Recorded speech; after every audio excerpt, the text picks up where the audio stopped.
ये बात सत्य है कि हमारे प्राचीन ग्रंथों में हमारे लिए एक शब्द का प्रयोग मिलता है और वो शब्द है मानव, हिंदू नहीं। वेद से लेकर के और महाभारत काल तक, पुराण काल तक, यहां तक कि रामचरितमानस की रचना जबकि तुलसीदास जी ने, वहां तक एक ही संबोधन प्राप्त होता है, मानव। रामायण के अंत में भी तुलसीदास जी ने यही लिखा, ध्यंतिनो मानवा ते संसार पतंग घोर किरणे दह्यंतिनो मानवा, ते मानवा संसार पतंग घोर किरणे न दहन, ऐसा उन्होंने लिखा। लेकिन पूरी रामायण में कहीं हिंदू नहीं लिखा उन्होंने। क्यों नहीं लिखा? इसलिए नहीं लिखा कि भारतीय ऋषियों ने अपने ज्ञान विज्ञान का प्रकाश केवल हिंदुओं के लिए नहीं किया। उनका जीवन केवल एक देश के निवासियों के लिए सीमित नहीं रहा, वे विश्व मानव थे। इसलिए विश्व में मानवता की सीख देना, विश्व को मानवता की सीख देना और विश्व में मानवता की प्रतिष्ठा करना, यह उनका लक्ष्य था। इसलिए उन्होंने अपने उस अमर काव्य में, अमर ग्रंथ में, अमर कृति में कहीं भी एक देश के निवासियों के लिए कोई बात नहीं कही। उनकी बातें सार्वभौम थी और सार्वभौम है। और उसी बल पर अभी जो मेरे प्रिय स्वरूप सिंह आप बता रहे थे, उन्हीं महर्षियों की देन के बल पर मैं उन्हीं बातों को सार्वभौम रूप से सिद्ध कर रहा हूं, विज्ञान के परिप्रेक्ष्य में, और दुनिया के मनुष्यों को ये बता रहा हूं कि यदि तुम्हारे लिए कोई कल्याण का मार्ग है तो केवल वह एक मार्ग है, और वह मार्ग है शाश्वत सनातन धर्म का मार्ग, जिसको हमारे ऋषियों ने अपने तपोपूत जीवन से केवल अध्ययन करके नहीं, केवल बौद्धिक व्यायाम से नहीं, तपोपूत जीवन से जो अनुभव करके, प्रत्यक्ष करके तुम्हारे कल्याण के लिए प्रदान किया है। इसलिए हम यदि ऋषियों की कृति में कहीं हिंदू शब्द का दर्शन नहीं करते तो इसका अभिप्राय ये नहीं है कि ऋषियों को इस शब्द का ज्ञान नहीं था, या उस समय हमारे देश के निवासियों को लोग हिंदू नहीं कहते। इतना ही नहीं, और भी कुछ उदाहरण मैं आपको देना चाहता हूं। कुछ लोगों ने यह माना कि जब भारत में मुसलमानों का आक्रमण हुआ, उनका शासन हुआ, तब हिंदू नाम हमें दिया गया। लेकिन वो कितने अज्ञानी लोग हैं जो ऐसी धारणा बनाते हैं। उनको इतिहास का कुछ पता नहीं है, नहीं पता है, इतिहास से अनभिज्ञ है। वो नहीं जानते कि जब इस्लाम का जन्म नहीं हुआ था, उससे हजारों वर्ष पूर्व भारत के लोग हिंदू कहे जाते हैं। इस्लाम का जन्म कब हुआ आपको मालूम है? जानते होंगे। अभी 1400 वर्ष हुए, 1400 वर्ष, 1400 कुछ वर्ष और ज्यादा। लेकिन जो चाइना का यात्री आया था ह्यून सांग भारत में, कब आया था? कुछ लोगों का कथन है कि वह ईसा की 4वीं सदी में आया था। यदि वो 4वीं सदी में आया था ईसा की, तभी उस समय इस्लाम का जन्म नहीं हुआ था, आप सब जानते हैं। लेकिन उस चाइनीज यात्री ने भारत के लोगों के लिए किस शब्द का प्रयोग किया है? हिंदू। यदि हिंदू शब्द मुसलमानों का दिया गया होता तो भला वो चाइनीज यात्री हमारे लिए हिंदू शब्द का प्रयोग क्यों करता भाई? वो अपने लेख में लिखता है कि जैसे इस देश के लोग हिंदू कहे जाते हैं, ऐसे चंद्रमा के समान उनका शीतल वैभव सारी दुनिया के मनुष्यों को शीतलता प्रदान करने में सक्षम। वो कहता है कि हिंदुस्तान वह देश है जिस देश के लोग अतिथियों को, अभ्यागतों को देवता के रूप में पूजते हैं। वो कहता है हिंदुस्तान वह देश है जिस देश में कभी चोरी नहीं होती। वो 7 वर्ष रहा था भारत में, 7 वर्ष। वो कहता है हिंदुस्तान वो देश है जहां मैंने 7 वर्षों में कोई भिखारी नहीं देखा, जहां के लोग अपने घरों में ताला नहीं लगाते। पढ़ लीजिए, आपके यहां लाइब्रेरी में जरूर मिलेगी। ह्यून सांग का संस्मरण जो है वह अब तो हर एक भाषाओं में अनुदित हो चुका है, यहां भी मिल जाएगी आपको। चाइनीज यात्री। और उससे पूर्व आया था मेगास्थनीज। मेगास्थनीज कौन था जानते हो? सेलुकस का राजदूत। ये सेलुकस कौन था आपको नहीं पता होगा। एलेक्जेंडर का नाम सुना होगा। जब एलेक्जेंडर की मृत्यु हो गई तो उसके स्थान पर शासक बना सेलुकस, जो उसका सिपहसालार जिसे कहते हैं जनरल था, कमांडर इन चीफ। और उसके काल में सेलुकस के साथ चंद्रगुप्त का जब युद्ध हुआ है चाणक्य के निर्देश में, उस समय वो पराजित होकर के अपनी लड़की एलन नाम की लड़की को चंद्रगुप्त के साथ ब्याह किया और क्षमा मांगी प्रार्थना में, और 5 प्रांत उसने दहेज में दिया अपनी लड़की को, 5 प्रांत, और भारत के साथ संधि की। और उसका जो राजदूत था उसका नाम था मेगास्थनीज। और उस मेगास्थनीज के संस्मरण पढ़िए, आपको यहां लाइब्रेरी में अवश्य मिल जाएगी। वो भारत के विषय में क्या लिखता है और क्या संबोधन करता है। मैं आप लोगों को केवल इंडिकेट, संकेत मात्र कर रहा हूं। उससे पूर्व हमें पारसी के ग्रंथों, पारसी भारत की एक ऐसी जाति है जो पहले एक ही परिवार की थी और बाद में किसी कारणवश अलग हुई। ये सारे दुनिया के इतिहासज्ञ मानते हैं कि पारसी लोग हिंदुओं की एक ब्रांच है। जैसे आज भारत में एक संप्रदाय नया चला, सिख संप्रदाय, आप लोग जानते हो, 250 वर्ष से, इससे पुराना नहीं है। गुरु नानक देव से सिख संप्रदाय नहीं चला है, ना ना, गलत बात है। जो नहीं जानते वही उसे स्वीकार करते हैं। सिख पंथ की नींव दी है गुरु गोविंद सिंह ने। गुरु गोविंद सिंह ने, दसम गुरु ने, गुरु नानक देव ने नहीं दी। गुरु नानक देव तो हमेशा वेदांत के उपासक थे और राम नाम की गीत गाते थे। उन्होंने ओंकार की गीत गाई, राम नाम की गीत गाई, सनातन धर्म की गीत गाई, और सारा उन्होंने उसी का प्रचार और प्रसार किया। बाद में हिंदू धर्म की रक्षा के लिए जो भगवती के अनन्य उपासक थे, गुरु गोविंद सिंह ने खालसा पंथ की स्थापना की और उन्होंने एक नया पंथ चलाया। केवल हिंदू धर्म की रक्षा के लिए चलाया, लड़ने के लिए हिंदुओं से नहीं। दुर्भाग्य, ये तो इतिहास की घटना में आपको बता रहा हूं। अब आज वो सिख संप्रदाय के लोग अपने आप को कहते हैं हम हिंदू नहीं हैं। ऐसे आज से लगभग 4000 वर्ष पूर्व इतिहास में एक घटना घटी। भारत के उस पश्चिमी प्रांत में एक महापुरुष पैदा हुए जो जन्म से ब्राह्मण कुमार थे, मग जाति के ब्राह्मण थे, और जिनका नाम था जरथ्रुस। और उन्होंने एक नया पंथ चलाया, अग्नि की उपासना का। ये नया पंथ नहीं था, अग्नि की उपासना तो हम सभी भारतीय करते हैं। कोई ऐसा भारतीय नहीं जो अग्नि की उपासना न करता हो, क्योंकि बिना अग्नि में होम किए तो हमारा भोजन भी पवित्र नहीं होता।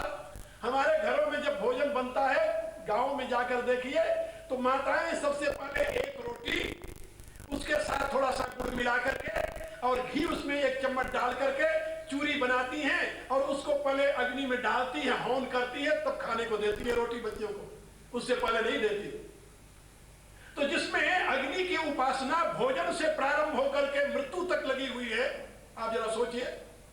बच्चा पैदा होता है तो सबसे पहले बच्चा पैदा होने से पूर्व उस कमरे में मिट्टी के दिए में तेल डाल करके पहले दीपक जलाया जाता है, संतान पैदा होने से पहले। अब तो खैर अस्पतालों में बच्चा पैदा होने लगा, पहले तो घरों में ही होता था, अभी गांव में घरों में बच्चा पैदा होता है। तो वहां पर जन्म से लेकर के और आखिरी तक जब तक अग्नि को भेंट नहीं कर देते शरीर को, तब तक तो हम पवित्रता मानते ही नहीं, तो हम तो अग्नि के उपासक हैं ही।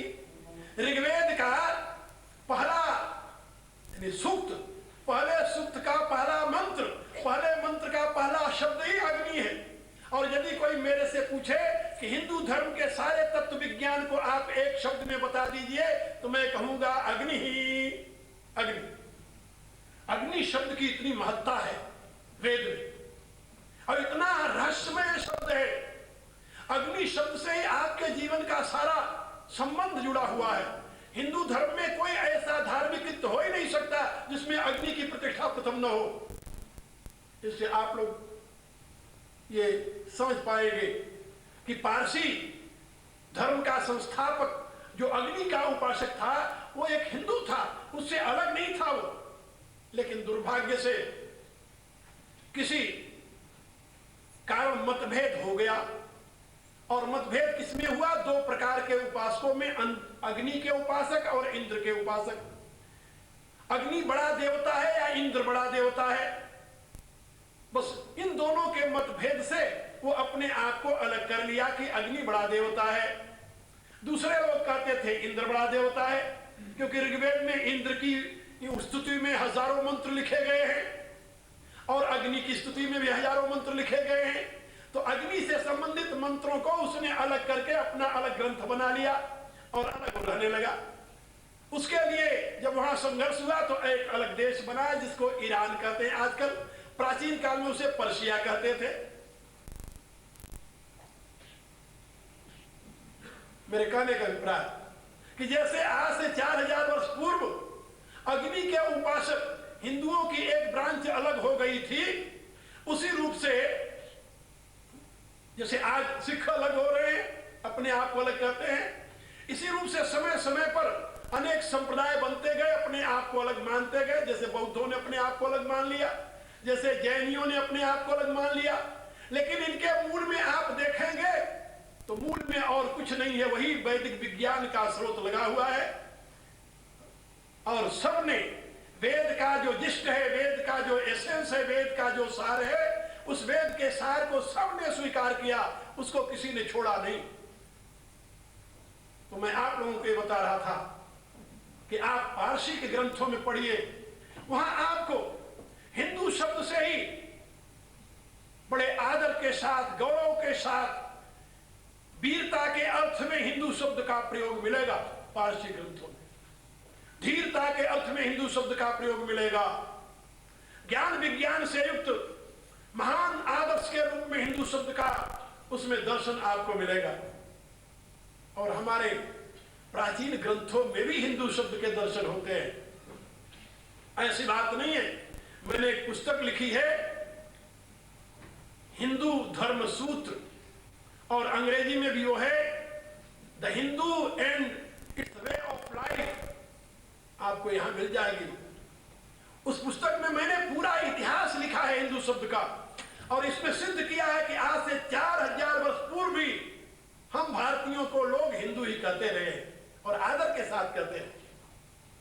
और हिंदुओं का हिंदुत्व किसमें निहित है वो भी आप सुन ले। हमारे शास्त्रकारों ने लिखा, हिंदू किसे कहते हैं? वो कहते हैं हिनस्ति तपसा पापान दैहिकान दुष्ट मानसान। हिनस्ति तपसा पापान दैहिकान दुष्ट मानसान। दैहिकान दुष्ट मानसान पापान तपसा हिनंती। जो तप के द्वारा अपने शारीरिक और मानसिक पापों को नष्ट करता है, क्या समझे? जो तपस्या के द्वारा, संयम के द्वारा अपने शारीरिक और मानसिक मानसिक पापों को भस्म करता है। हिनस्ति तपसा पापान दैहिकान दुष्टमानसान। और हेतु भी शत्रुवर्गांस्य, और जो अपने शत्रुओं को अपने शस्त्रों से नष्ट करता है, स हिंदू रविधीयते, उसे हिंदू कहते हैं। कितनी अच्छी व्याख्या है। दुनिया में मैं समझता हूं इससे अधिक गौरवपूर्ण जीवन की व्याख्या क्या हो सकती है। जो अपने शारीरिक और मानसिक पापों को तपस्या के द्वारा नष्ट करता हो, और जो अपने शत्रुओं को शस्त्र के द्वारा नष्ट करता हो, उसे हिंदू कहते हैं। ये हिंदू शब्द की व्याख्या। और इतना ही नहीं, अनेक ग्रंथों में हिंदू शब्द की बहुत सी व्याख्याएं दी गई।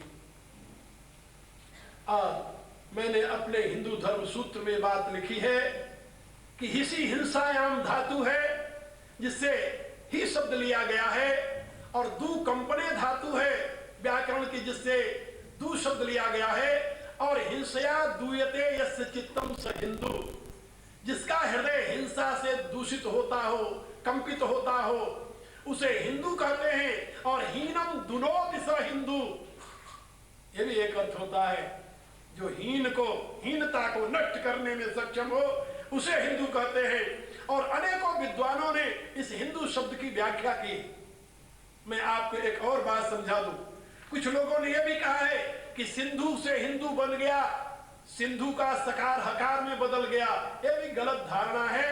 गलत धारणा क्यों है? इसलिए है कि हमारे देश में आज भी सिंधु नदी को सिंधु नदी ही कहते हैं, हिंदू नदी कोई नहीं कहता।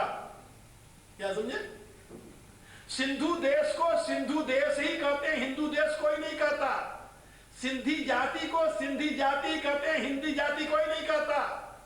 अरे भाई, यदि सिंधी से हिंदी बना होता, सिंधु से हिंदू बना होता, और सिंध से हिंद बना होता, तो हम इन नदियों को, सिंध नदी को सिंध क्यों कहते हैं, हिंद नदी कहते? कहने विदेशी लोग कहते थे, हमने मान लिया। वाह भाई वाह, बड़े समझदार हो तुम हम लोगों को इतना तो ना समझो कि विदेशी कहते रहे और हमने उसे स्वीकार कर लिया बिना सोचे समझे।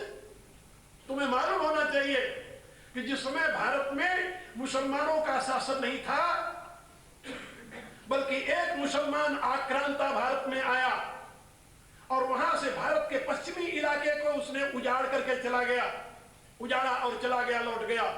उसका बदला लेने के लिए बाप्पा रावल महाराणा प्रताप का तो नाम सुना होगा आप लोगों ने। महाराणा प्रताप के पूर्वज थे, उनसे कई पीढ़ी पहले थे बाप्पा रावल, जिन्होंने अरब के ऊपर आक्रमण किया और उसका बदला लिया। और बदला लेकर के जब वहां से आए वो, तो उनको उपाधि दी गई हिंदुआन सूर्य। क्या समझे? बाप्पा रावल को उपाधि मिली हिंदुआन सूर्य, और आज भी उस वंश को हिंदुआन सूर्य कहते हैं।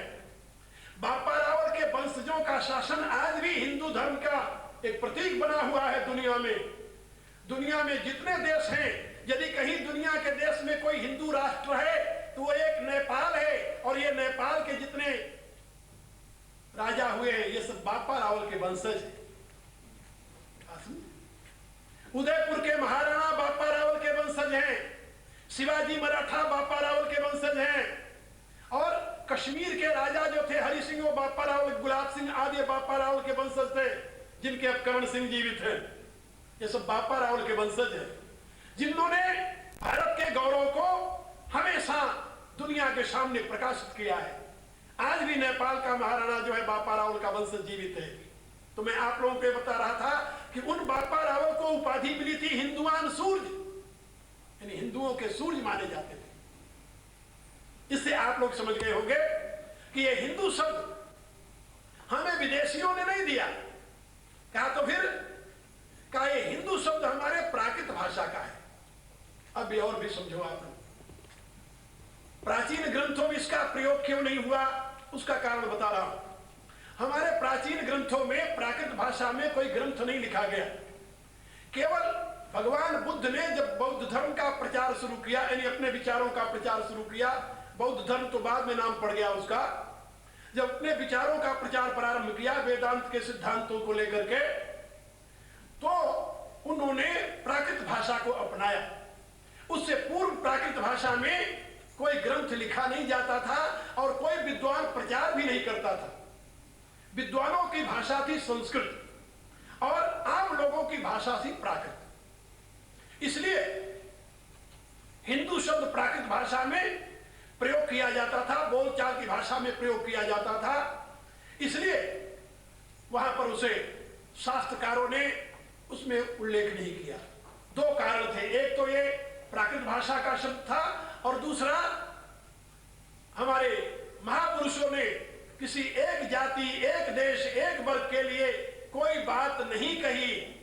उनका संदेश मानव मात्र के लिए रहा। इसलिए गीता में आप पढ़ेंगे, एमे मत नित्यम अनुतिष्ठन्ति मानवा, भगवान कहते हैं ये मेरा निश्चित मत है, यदि मानव इसको स्वीकार करेगा तो कल्याण का भाजन बने। स्वकर्मणा तुम अभ्यर्थ्य सिद्धिम विन्दति मानवा, भगवान कहते हैं गीता। मेरे कहने के प्राय कि हमारे ऋषियों ने मानव को उपदेश दिया है, किसी एक वर्ग, एक जाति, एक देश के निवासियों को नहीं। इसलिए हमारे संस्कृत साहित्य में ऋषि प्रणीत ग्रंथों में हिंदू शब्द आपको नहीं मिलता, लेकिन बहुत से ऐसे ग्रंथ हैं जैसे कालिका पुराण है, जैसे मेरु तंत्र है, जैसे भारत संहिता है। इन ग्रंथों में आपको हिंदू शब्द का पूरा दर्शन होगा। और उसमें पढ़िए, जैसे मैं एक श्लोक अभी बता रहा था आपको, वो बृहस्पति पुराण का है, जिसमें बताया गया है हिनस्ति तपसा पापान दैहिकान दुष्टमानसान हेतु ही शत्रुवर्गान से हिंदू विधीयते। ये हिंदू शब्द हमारे साथ गौरव के अर्थ में जुड़ा हुआ है। इसमें हीनता के लिए कोई स्थान नहीं है। हाँ, बाद में अब मुसलमानों ने इस शब्द का अर्थ अपने ग्रंथों में हीनता के रूप में लिखा। तो वो तो लिखना ही था उनको। वो कब लिखते कि हिंदू वह होता है जो महान होता है? क्या लिखते हो? उन्होंने लिखा है हिंदू माने काफिर अपने ग्रंथों में, जहां हिंदू शब्द लिखा है। आज भी देखिए, पाकिस्तान की कोई डिक्शनरी मंगाइए, उसमें हिंदू शब्द आपको मिलेगा, उसके बगल में लिखा है काफिर। हिंदू माने काफिर, जाहिल आदि आदि। तो उनसे आप और क्या आशा करते हैं? क्यों लिखेंगे हिंदू माने देवता? आप उनसे आशा न कीजिए और न तो ऐसी कल्पना कीजिए। खैर, आपका इतिहास गौरव का इतिहास है। मैं यदि वेद से लेकर के हनुमान चालीसा तक के ग्रंथों पर दृष्टि डालता हूं तो मुझे ऐसा ही लगता है कि दुनिया में अब तक कोई जाति ऐसी महान नहीं हुई जिसने अपने तपोपूत जीवन द्वारा वेद ऐसे, उपनिषद ऐसे, रामायण और महाभारत ऐसे, गीता ऐसे ज्ञान के स्रोत ग्रंथ मानव जाति को दिए हो। ऐसा मुझे नहीं मिला कहीं। और आप लोग ये भी जानते हैं, दुनिया में जितनी प्रतिष्ठित जातियां हैं, संस्कृत जातियां हैं, सभ्य जातियां हैं, उनके जीवन का आधार एक कोई ग्रंथ है। उस ग्रंथ के आधार पर उन जातियों का अस्तित्व टिका हुआ है। इसी रूप से हमारे हिंदू जाति का भी अस्तित्व, व्यक्तित्व, कर्तृत्व, ये तीनों का तीनों एक महान ग्रंथ के ऊपर टिका हुआ है, जिसको कहते हैं वेद। यदि हिंदू जाति से वेद अलग कर दिया जाए तो वहां पर न तो हिंदुओं का कोई अस्तित्व होगा, न व्यक्तित्व होगा, न उनका कोई कर्तृत्व रह जाएगा। इसलिए राम से लेकर के, राम से पूर्व में जो हुए हैं महापुरुष, मनु से लेकर के जहां से मानवता का सृजन हो रहा है, मनु से लेकर के और आज तक के सभी संत महापुरुष वेद को ही परम प्रमाण रूप में स्वीकार करते आ रहे हैं। और वेद ज्ञान का कोश है, ज्ञान का कोश है। महाभारत की रचना करने वाले वेदव्यास ने महाभारत को पंचम वेद कहा, और पंचम वेद कहने के पश्चात यह भी लिखा आखिर में कि जो आपको धर्म, अर्थ, काम और मोक्ष की प्राप्ति के लिए इस ग्रंथ में नहीं मिलेगा, दुनिया में कहीं नहीं मिलेगा, और जो दुनिया में कहीं भी है वो इस ग्रंथ में है। उनसे पूछा गया कि क्या जो वेद में है वही इसमें है या वेद से भी अधिक इसमें कुछ है? उन्होंने कहा कि नहीं, वेद से अधिक की तो कल्पना ही नहीं की जा सकती। हाँ, वेद में जो रहस्य विद्या के रूप में निहित ज्ञान है उसी को हमने इसमें विस्तार के साथ व्यक्त किया। इसलिए वेद जो है ज्ञान का कोश है। सृष्टि विद्या, जीवन प्रणाली, समाज शास्त्र, नीति शास्त्र, दुनिया के जितने विज्ञान के आयाम आजकल के यानी अन्वेषकों द्वारा खोजे जा रहे हैं, इन सबका यदि भंडार आपको देखना हो तो वेद देखिए। लेकिन दुर्भाग्य यह है कि वेद के उन रहस्यों को जानने वाला आज अंगुलियों पर गिनने पर शायद कोई मिले। उसके शब्दों को पढ़ करके उसका अर्थ करना अलग बात है, लेकिन वैदिक ऋषियों की उच्चतम भूमिका में पहुंच करके उसके अर्थ का संग्रह करना एक अलग बात है। मुंडको उपनिषद में ऋषि ने यह बताया कि ये जो ग्रंथ के रूप में तुम्हारे सामने मंत्रों के रूप में जो वेद विद्या है ये तो अपरा विद्या है, लेकिन इसके अंदर जो निहित भाव है वो परा विद्या है। ऋग्वेद के एक मंत्र में हमें पढ़ने को मिलता है, ऋचो अक्षरे परमे व्योमन यस्मिन् देवा अधिविश्वे निषेधु यस्तम न वेद किम ऋचा करिष्यति। ऋषि कहता है कि वेद के ऋचाओं के अंतरतम में एक महान दिव्य शक्ति विद्यमान है जिसमें वह परम देव का निवास निहित है।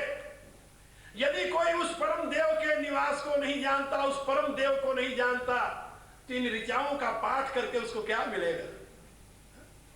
मंत्रों के पढ़ने मात्र से उसे क्या मिलेगा? ये मंत्र उसका क्या भला करेंगे? यदि उसमें निहित अर्थ को नहीं जानता तो केवल मंत्र का पाठ उसका क्या भला करेगा? ये ऋषि कहता है।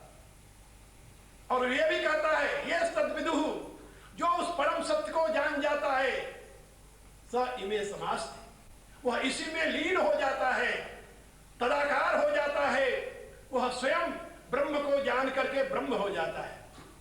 इसलिए मैं आप लोगों को निवेदन कर रहा था कि वेद ही हमारे मूल आधार हैं। सही माने में हिंदू वह है जो वेद को अपने धर्म शास्त्र के रूप में, अपने परम आश्रय के रूप में, अपने जीवन शास्त्र के रूप में अंगीकार करता है, स्वीकार करता है। आप लोग जानते हैं वर्तमान में भी ये प्रक्रिया नहीं। हमारे यहां ईश्वर को न मानने वाले को नास्तिक नहीं कहा गया। आप लोग जानते हैं ईश्वर की सत्ता को अस्वीकार करने वाले को नास्तिक नहीं कहा। क्यों नहीं कहा? कहा जो आज ईश्वर की सत्ता को नहीं मानता वो कल मानेगा। सत्य तो सत्य है, उसको तो मानना ही पड़ेगा। आज नहीं मानो तो कल मानोगे। मैं लोगों से कहता हूं कि देखिए भाई, जीवन की चार अवस्थाएं हैं। जो संपन्न घर में पैदा हुआ है और स्कूल कॉलेज में अध्ययन करता है, जवानी में वो कम्युनिस्ट होता है। जवानी में कम्युनिस्ट होता है क्योंकि वो ये सोचता है कि जितने अमीर हैं ये सब धोखे से अमीर बने हैं और जितने गरीब हैं इनके अत्याचार से गरीब बने हैं। फिर वो ये सोचता है कि अमीरों की संपत्ति तो गरीबों में बांट देनी चाहिए, फिर सारी दुनिया एक सी हो जाए। तो जवानी में कम्युनिस्ट होता है वो। कब तक? जब तक विवाह नहीं होता। विवाह हो जाने के बाद तो वो सोचता है कि नहीं, ये कम्युनिज्म सही नहीं है, सोशलिज्म सही है। तब वो सोशलिस्ट बन जाता है, तब कम्युनिस्ट नहीं रहता। विचार करता है कि नहीं, कम्युनिज्म ठीक नहीं, सारे संपत्ति को दुनिया में बांट देने से काम नहीं चलेगा। हाँ, सबको जीने का अधिकार मिलना चाहिए। वहां सोचता है कि सोशलिस्ट ठीक है, वो सोशलिस्ट बन जाता है। लेकिन जब आगे संतान हो जाती है तब वो एक और सीढ़ी नीचे चढ़ा आता है या ऊपर चढ़ जाता है। वो कहता है कि नहीं, सोशलिज्म भी ठीक नहीं है। कहा तो फिर कहा डेमोक्रेसी ठीक है, प्रजातंत्र ठीक है, क्योंकि जो बात वो कहता है बच्चा उसका सुनने के लिए तैयार नहीं है। यदि वो सोचे कि जो मैं कहूं बच्चा वही माने फिर तो बात बन जाए। लेकिन वो कहता है बापू हम तो तुम्हारी बात मानने के लिए तैयार नहीं है, तुम जो कहते हो तुम्हारी बात ठीक है, लेकिन ये तो तुम्हारे समय के लिए, हमारे समय के लिए है नहीं है। तो वहां से वो डेमोक्रेटिक बन जाता है। और यदि दुर्भाग्य से कोई दुर्घटना हो जाए, बच्चा कहीं बीमार हो जाए या और कोई ऐसी घटना हो जाए किसी कारणवश, तब वो न तो कम्युनिस्ट रहता है, न सोशलिस्ट रहता है, न तो डेमोक्रेट रहता है। फिर जानते हो क्या बन जाता है? वो बन जाता है पवित्र ईश्वरवादी, और दोनों हाथ जुड़ जाते हैं उसके। हमने ऐसे लोगों को देखा है जो जवानी में भगवान को गालियां देते थे, विवाह होने